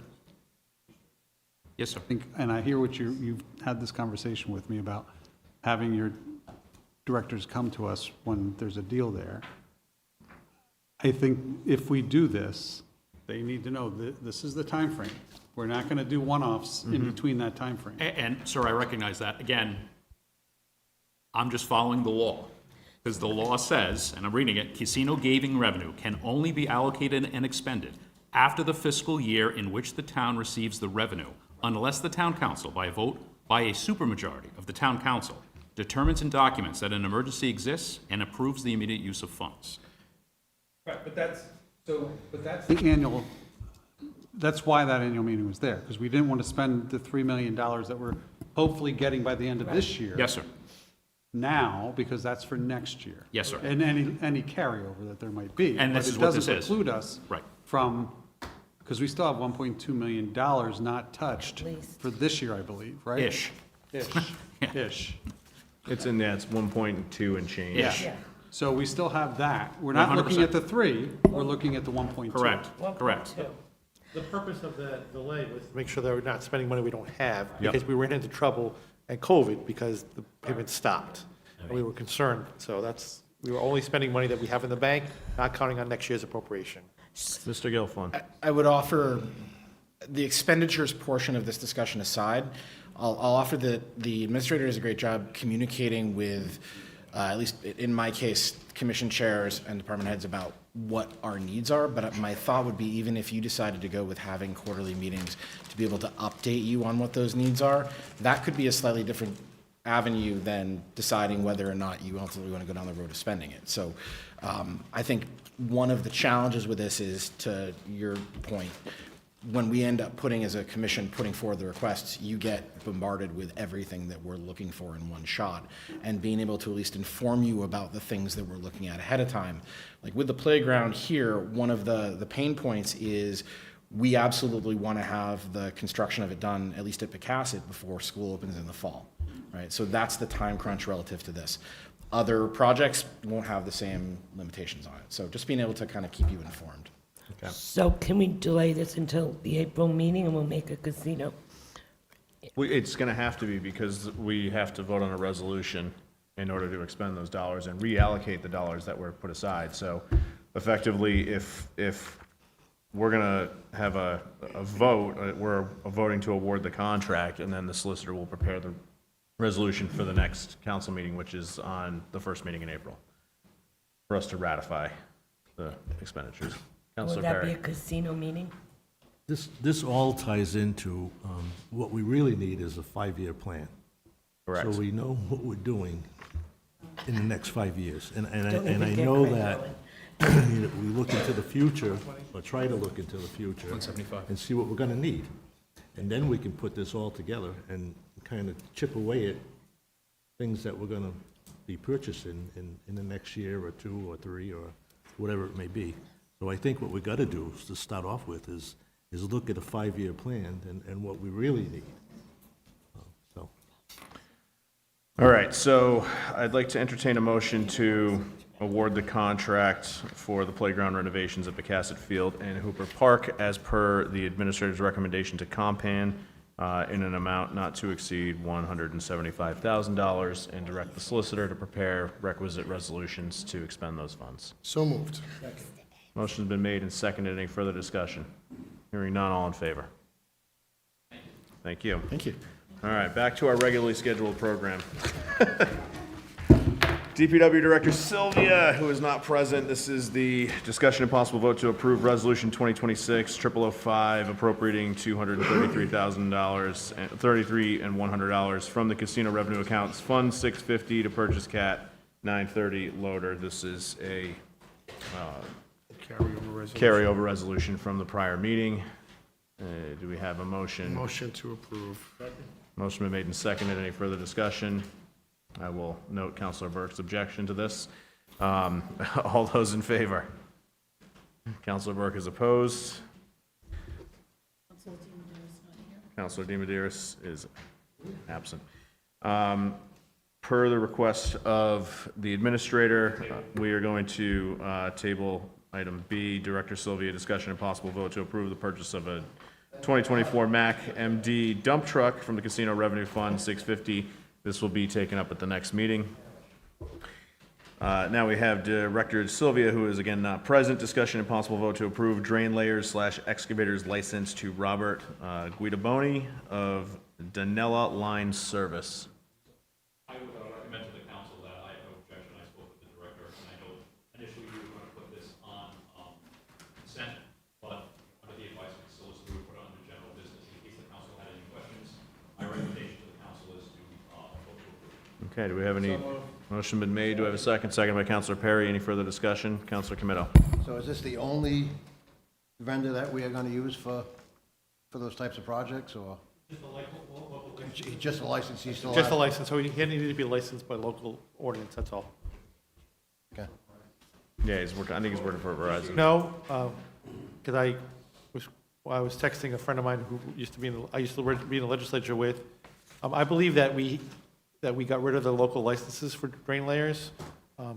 We did not at the state level, but we have, there's a provision that says you can use your underground utility contractor license, and it covers that. So a lot of towns, as a result of that, got rid of the local licenses. So if you want to consider getting rid of that local license, that's something you can consider in the future.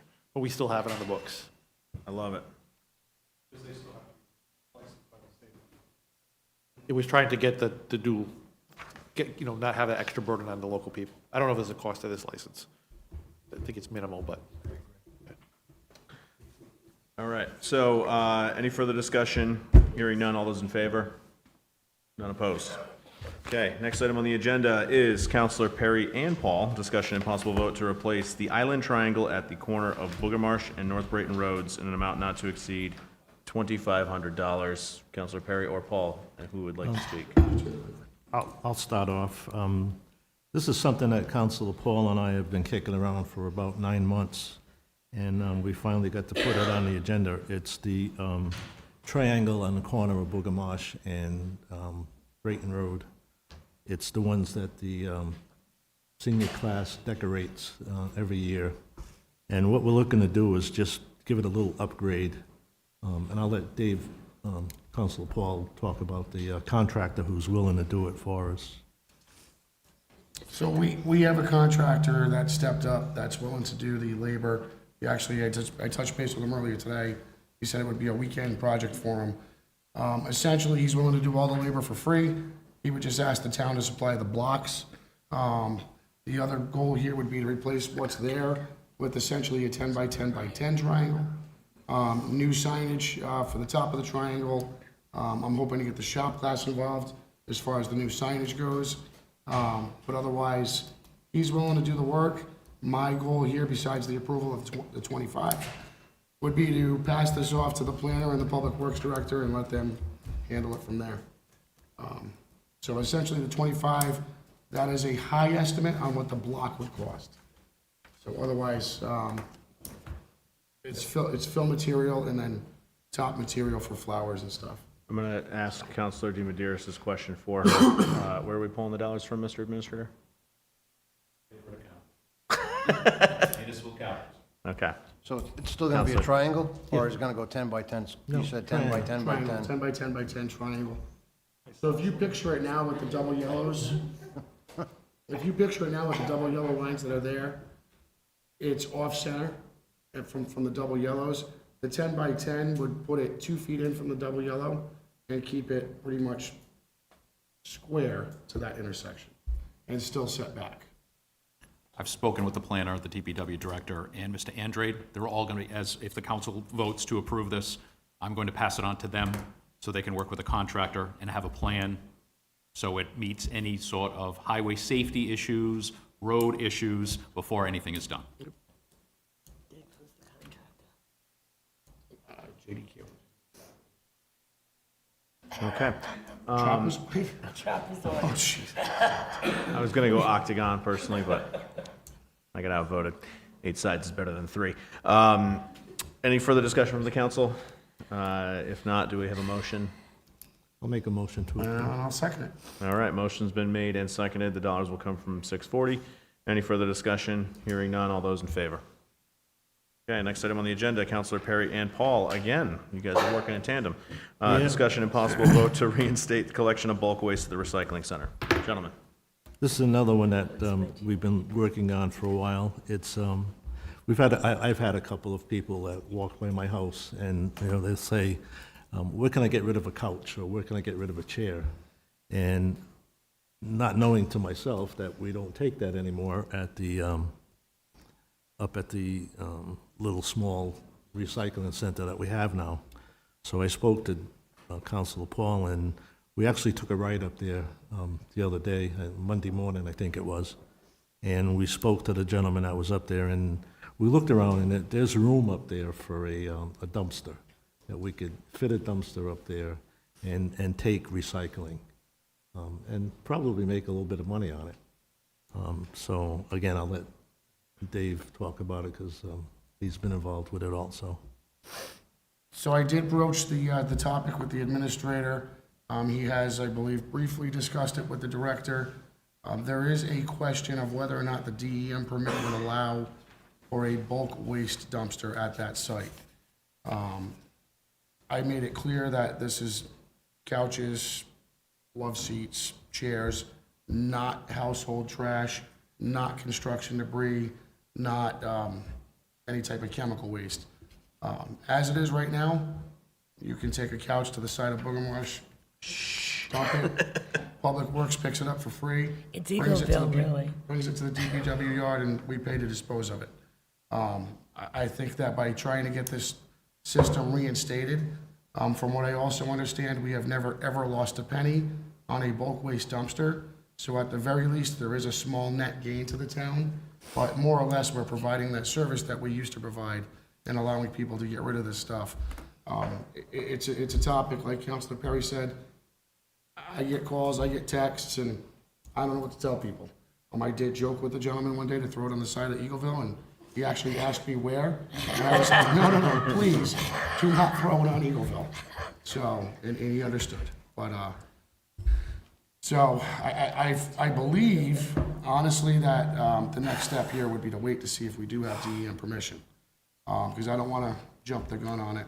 I wanted to bring it up. I think it's a great service that we should bring back, but we can't do much without DEM's word, so. With that, Mr. Administrator, would it be proper to continue this to the next item, next agenda, so we can research? And I can also address this when we get to item T as well. Okay, so we'll plan to continue this to the next meeting? Okay. Without DEM word, we don't have a choice. Okay, perfect. Next item, Councilor Perry, acting alone, discussion and John. possible, yes, Councilor. I'd just like to talk on it. I think it's Yes. a great idea, but I would like to hear from the director on all those questions that you just raised, and that the administrators make sure we have room allowable, all that stuff. Perfect. Thank you. All right, so Councilor Perry, acting alone, discussion and possible vote to authorize solicitor to draft resolution related to ensuring special needs funding follows the child. Councilor Perry. Yes, this was something that I brought up a couple of meetings ago when the, I believe the 2 state reps were here, and the 2 senators, De Palma and Felag. And I'd like to have the solicitor draw up the resolution, and this is regards to having the money follow the special needs child. I think, was it Burrville or someone has already done this? We talked, yeah. And I think the more cities and towns we can get to do this and send it up to the state. This is a big issue with the schools. When a special needs child gets transferred into any town or city, it's a large expense for that particular town or city. It blows the budget right out of the water. So if we can get this, hopefully, have the state come in and take care of this. And I like John's idea even better than this one, where the state holds the pool of money and, they follow the child, but I doubt that's ever gonna happen. I doubt that'll ever happen. But this would be a first step, so. There is currently a high-cost special needs Yeah. fund for the state, but it's limited funding, so Right. it doesn't cover everything. Yeah. But this hopefully will help, if we can get it through. All right, so, Mr. Solicitor, do you want a formal direction? Sure. Yeah. Okay. All right, perfect. All right, Chief Costa, you've been waiting patiently. Discussion and possible vote to award contract for Police Department interior painting. Chief.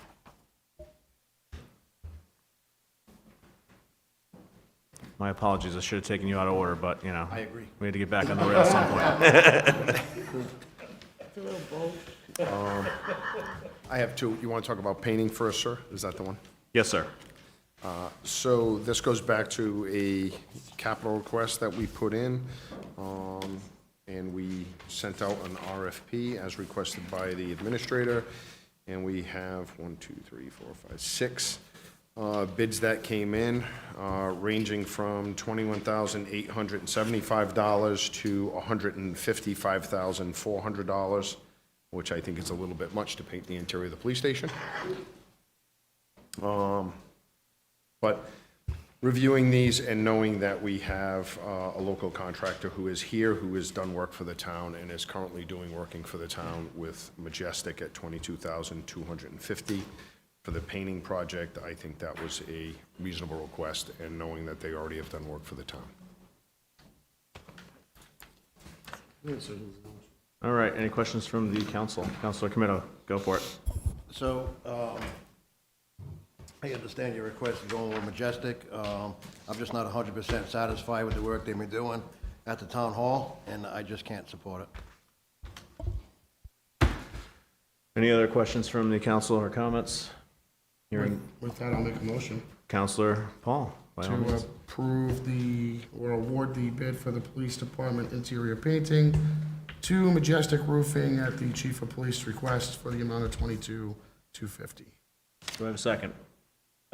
Seconded by Councilor Burke. Any further discussion? Yeah, Councilor Perry. What's the time frame on getting this done? My time frame is tomorrow, because Yeah, I'd like to get what's this his done. timeframe? Yeah, so Because I agree Upon- with, I agree with Mr. Comito. I don't disagree. We're trying to get this, we're trying to get the town hall done, and if you're gonna try to get your building done, we'll never get the town hall done. So I guess I've been trumped. So to be honest, sir, for them, this is just a painting project. This is not a construction project. But they only have three people that work. I was just gonna say, I don't know what their staffing looks like. I don't know if they break that down, if They're they gonna subcontract it subcontract that out? So They I should have don't know. subcontract out building. It's almost being painted now.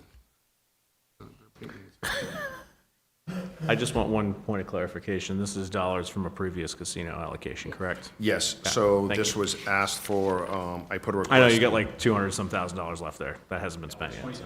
It was 22,500. No, was I my know, but ask for the there's, painting. yeah. Okay, any further discussion? Hearing none. All those in favor? Opposed? Councilor Comito.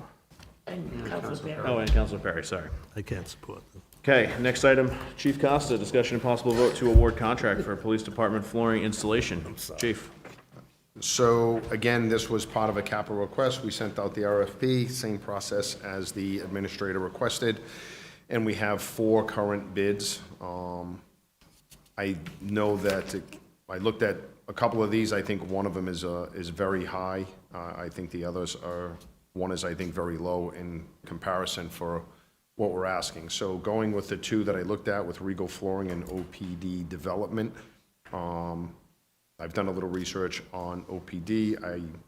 Only what I've seen online. They do not have any bad reviews. but I know in the past we have used Regal Flooring for a number of projects in town, and they seem to always come through with our bidding process. Their work has always been exceptional, and we've had no issues with that. The only thing that I would like to bring to your attention is that when I asked for the flooring bid, it was $39,000 for the capital request, and the flooring has gone up substantially, so we're at $48,800 for Regal Flooring, which is whose I would request get the bid. Councilor Comito. Chief, what, is it ODP that is also the construction company, or is that a different, is that the one that does, they listed excavation, all sorts of other construction equipment besides floors in their title? Yes, sir. So I've looked them up online. They came in, they were very, they asked a lot of questions about the project, our timelines. They were very engaged. I haven't seen any complaints for their work. They have good ratings online. It seems like they do everything from excavation to new construction to septic systems to swimming pools, flooring. It seems like they kind of do it all. But like I said, I know Regal's the one that we've used in the past. Yeah. So, just my opinion, I would have reservations of, it sounds like they're just gonna subcontract that out. I would support the Regal floor bid at $48,800. I've used them in the past, in the fire stations. Quality work, they always back it up, and I just like how they operate. Actually, they're in Fall River. Oh. Yeah. Across from the senior Yes, so, housing. that'd be my recommendation. South Main Street, huh?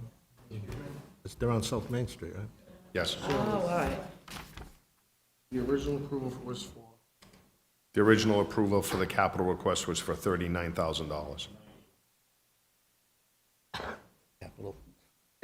They've actually, once again, my history in working in the fire station, they actually donated 3 floors to us in the fire station. Gonna have to. So, their work is quality. All right, so if there's no further discussion, I would like to entertain a motion to award the bid as requested by the chief, and obviously we'll have to draft up a resolution for our next casino meeting at the next meeting. so moved. April. Second. The amount of $48,800 the chief of police requests for All right. Regal Flooring. Motion's been made and seconded. Any further discussion? Hearing none. All those in favor? Thank you, chief. Thank you. Mr. Administrator, discussion and possible vote to direct the administrator to engage in negotiations with our current trash contractor. Thank you, Mr. President, members of the council. Knowing that this has been a interested issue and somewhat of a contentious one for the town and the community about what we're going to move forward with trash, I just want to remind the council that the current 3-year contract with MEGA is going to expire in June, but there are 2 one-year rollovers that are built into the current contract. So I'm asking the council, so you can have just a full, complete picture of all of your options to get a number back or get to also include what the council is, and you voted on tonight about bulk waste. I have a meeting scheduled with them already on Wednesday, so I could report back to the council for the next meeting with your blessing. Councilor Burke. So are you, excuse me, you're simply asking to negotiate on that 1-year extension as is, no additions Correct. to services? Correct, correct. There is also, in the current bid, there is a 5% CPI increase, and I'm going to try and get the best deal that we possibly can for the town. Then we could possibly decide whether we want to go with that bid or... Keep everything the way it is? Keep everything the way it is. Or go in a different direction, go out to Go in bid? a different direction, which I think, once we have that information, I think as a council, we really need to decide and figure out what we're going to do here instead of just kicking the can. Yeah, but this is actually pausing it so that we have more time to make this decision. Right. You would keep... So we'll keep the present, and then we'll make a better plan on what we're going to do next time. Okay. So I Correct. I just want to add to this. I know we budgeted Yeah, that's what it is. 1,502,410. It's just going to go a year. And Gives us... the the question I would have, because we mentioned the fuel, the CPI, I have their original bid response, so if we're looking at them, especially with the price of diesel, looking at a fuel increase, just want to remind you that their original bid spec stipulated that they would waive all fuel surcharges, so. I'm aware of that, sir. Yes, I want to make sure that we're, and I know you will do your due diligence, but I think we need to dig into that $1.5 million number, because that, from the original bid that we got from them, has gone up effectively 50% in the last 3 years. So, do you need a formal motion, sir? I don't believe so. No. Nope. Thank you. All right. Very good. Next item on the agenda, I'm going to put you all to sleep. Councilor Edwards, discussion and possible vote to get an RFP for a FICA alternative plan. I'm sure a lot of you are unaware of these types of plans. It's something that we have not taken advantage of. The state absolutely does. Effectively, what this would do is find us some modicum of savings inside of our budget on a go-forward basis. Section 3121 FICA alt plans are only available for governmental agencies, and they are used to replace the 6.5% that we match into Social Security. So if we have a part-time employee, much like all 7 of us here at the table, if you get your check, you'll notice that. check. Yeah, the big check. You'll notice that you pay into FICA and Medicaid, okay?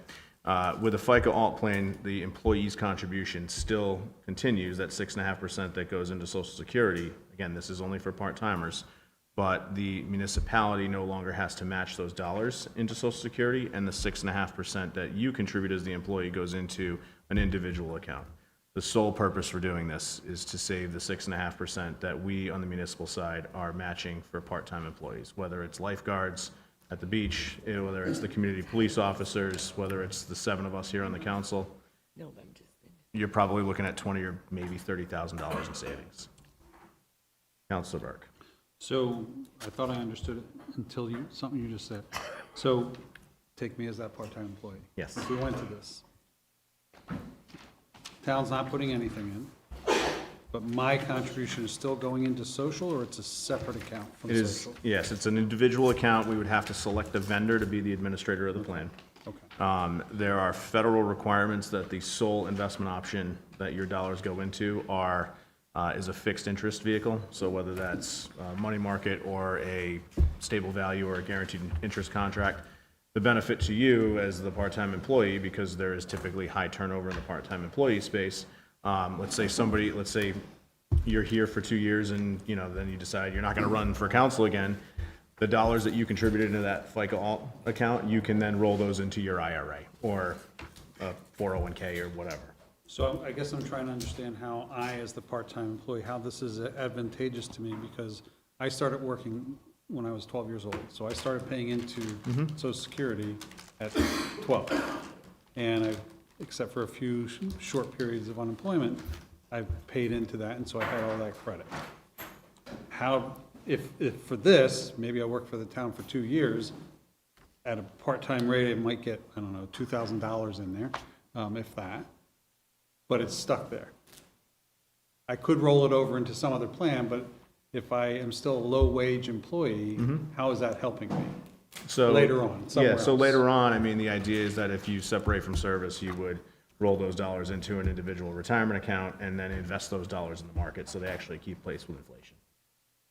So the benefit truly is to the employer and saving dollars in the FICA contribution, but it only impacts the part-time employees.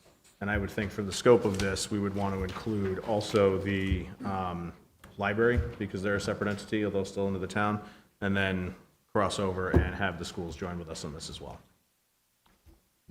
Then realistically, we're looking at, maybe 50 grand between all 3 entities in savings. So I'm still caught up on one of the comments on the front page of this.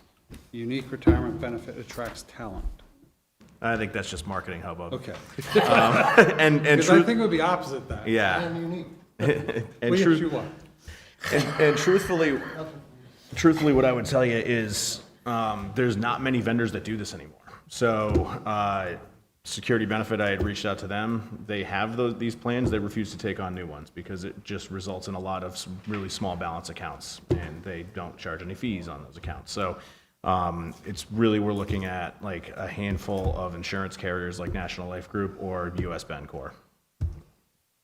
But I'd like to at least get the ball rolling on the RFP so we can take a look at So, what that would be. last question more for the administrator, if you know, and you may not know off the top of your head, about how many seasonal, part-time, or temporary employees does the town have? Not the school, but the town.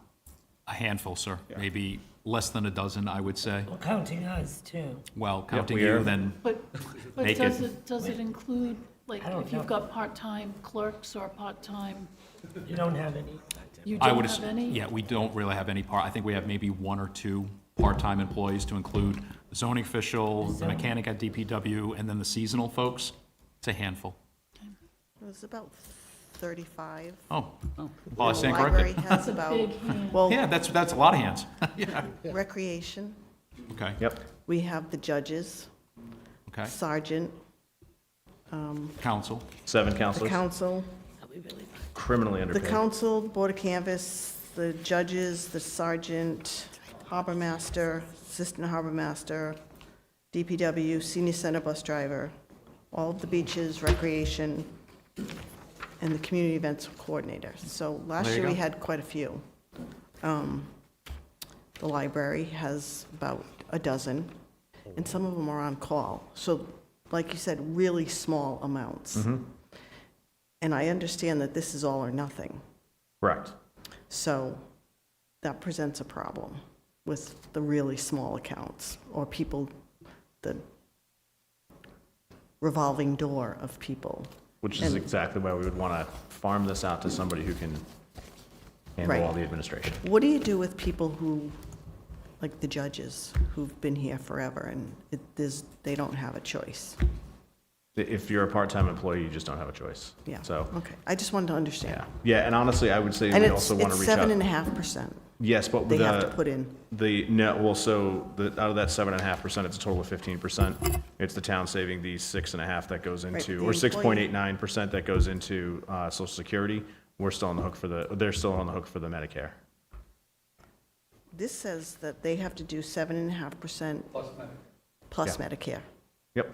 So it's actually a little more for them. Yeah. Yeah. I mean, honestly, I think that one of the other options we would look at is seeing if we can join in with the state's plan. Because the state already has one up and running. A FICA alternative plan. Yes. Well, the school already did, I mean, the teachers, all the teachers and the non-certified are They're in it. not, the teachers are not in Social Security. Right, Yep. but they don't have to do the 7.5%. No, so if the schools were to join in, then they would recognize, the school system would recognize the savings on the FICA contribution to all part-time employees too. The teachers wouldn't count. Yeah, the Yeah, teachers the already teachers opted out don't of Social count. Security because they're on the Okay. state pension. Okay, Yeah. thank you. All right, so with that, I would just like to entertain a motion to, I guess, direct me to work with the administrator to draft up. Right, draft up an RFP and let's take a look at what it looks like. Second. All right, motion been made and seconded. Any further discussion? Hearing none, all in favor? Administrator, update on the town hall renovations. So the carpet should be installed on Wednesday. That'll reopen the front door of Town Hall, so I know it's been confusing for not only the employees, but definitely the members of the public. And I just want to remind the council that I know I'm frustrated, impatient, as all of you are, but we lost 6 months given the asbestos abatement. So that took place, and that took place in July, and that was not abated and fully removed until after the holidays. So, and also with the engineering sign-off that was just completed approximately 2 weeks ago, the engineering firm, or the engineer, is suffering from a serious health condition. So I am making excuses, but these are the delays that we're dealing with. However, Majestic was in the building most of last week, finishing all the painting. All of the columns have been finished. All the brackets have been finished up to the specifications of the building official. So the carpeting should be installed on Wednesday. And then it's just a matter of constructing the table and the wiring. So fingers crossed that we should be on, we are in the 7th inning stretch, closer to the 8th, but that is my update. Okay, thank you, sir. Any questions for the administrator? Councilor Perry, or Councilor Comito? So, my understanding is that there was another work stop order on the building building official side on the floor, is that correct? There was not a work stop order, there was a recommendation to put a vapor barrier underneath the floor of the building officials area. Majestic showed up, they removed the floor, and they installed the barrier. Very good. And then the second thing is, I know we talk about the counselor's desk and all that being in the works. I just feel as though, and maybe it is, maybe you can enlighten me, that should already be being built as we're moving forward here. I don't know if they're building off-site or... From what I understand, they're building it off-site. Okay. As long as they keep moving, and like... I'm with you. You just Trust me. wanna be Thank in you. the suit. I can tell you, we are never gonna be Police Chief Costa on getting his dispatch center done. All right, so with that, I'd like to make a motion to go into closed executive session. Oh, I'm sorry, hang on, before we do that, where is he? He's here, but Tyler Devall, ever arrive? No? What's the council's pleasure here? Do we want to? Okay. Jeannie, would you reach out to him, see if we can have him come in front of us? Thank you. All right. So now I will make a motion to go into closed executive session. Solicitor Marcello, Rhode Island General Law 42465A2, litigation NC 2013-0087, Town of Tiverton v. LAL Construction Company, discussion and update on litigation and potential consent judgment settlement. Do I have a second? Second. Second by Councilor Burke. Councilor Comito. Yes. Councilor Burke. Yes. Councilor Janik. Yes. Councilor DiMederos. yes. I'm a yes. Councilor Paul. Yes. Councilor Perry. We are now in closed executive session.